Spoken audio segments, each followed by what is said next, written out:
A strange question. In the early 20th century, American publishers printed more than 200,000 different books. Most of them failed. One of the world's largest publishing executives once told me that even after 75 years of experience, his company still failed. 7 out of every 8 books they published. So here's the question. Why would anyone choose to write another book, knowing almost everything fails? And more importantly, why did this one survive? The problem no one was teaching. In 1912, I began teaching business courses in New York. At first, I taught public speaking, how to present ideas clearly, how to speak with confidence. But something became obvious very quickly. People didn't fail because they couldn't speak. They failed because they couldn't deal with people. They struggled to express themselves, to persuade without offending, to lead without creating resistance. And I realized something uncomfortable. If I had learned these skills 20 years earlier, my own life would have been very different.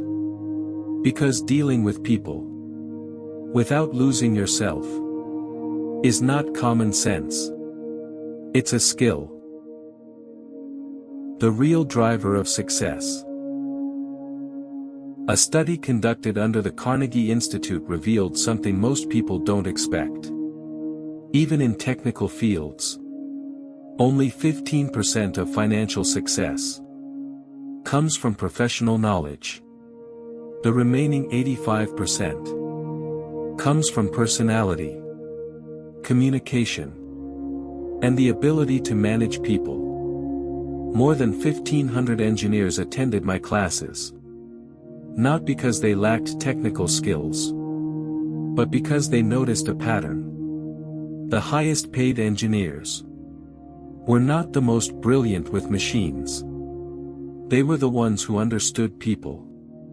As John D. Rockefeller once said, "The ability to deal with people is as purchasable a commodity as sugar or coffee.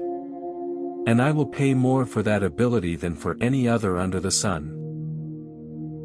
A book that didn't exist.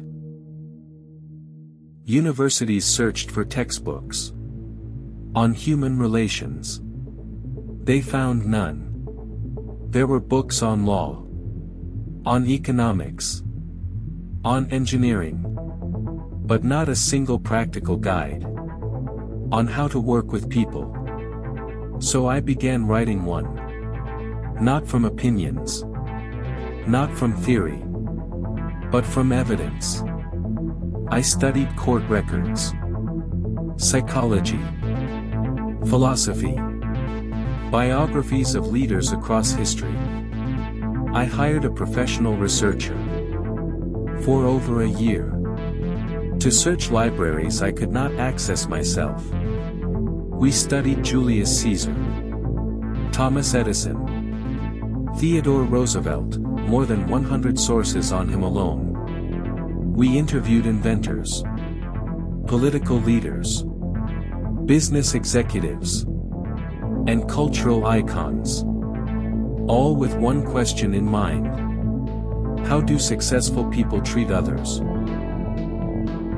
From theory to real life.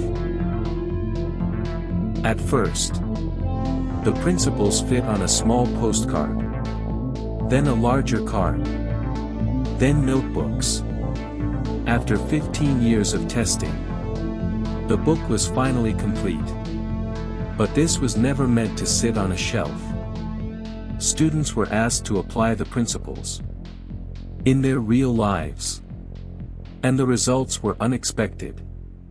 One executive managed 314 employees.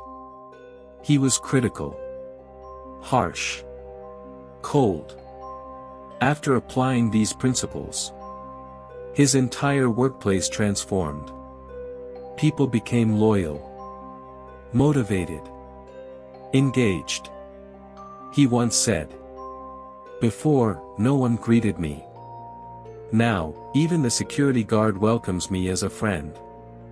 He didn't just gain success. He found happiness. Why this book still matters. Salespeople increased revenue. Leaders earned promotions. Conflicts healed. Families changed. People called me late at night. Because they couldn't wait to share what they had discovered. This book did not grow alone. It grew with millions of human experiences. Across cultures. Across generations. Across entirely different worlds. Because the principles were never about tricks. They were about understanding human nature.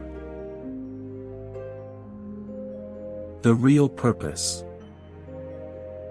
William James once said, compared to what we ought to be, we are only half awake. Education is not knowledge. It is action. And the purpose of this book is not to make you smarter.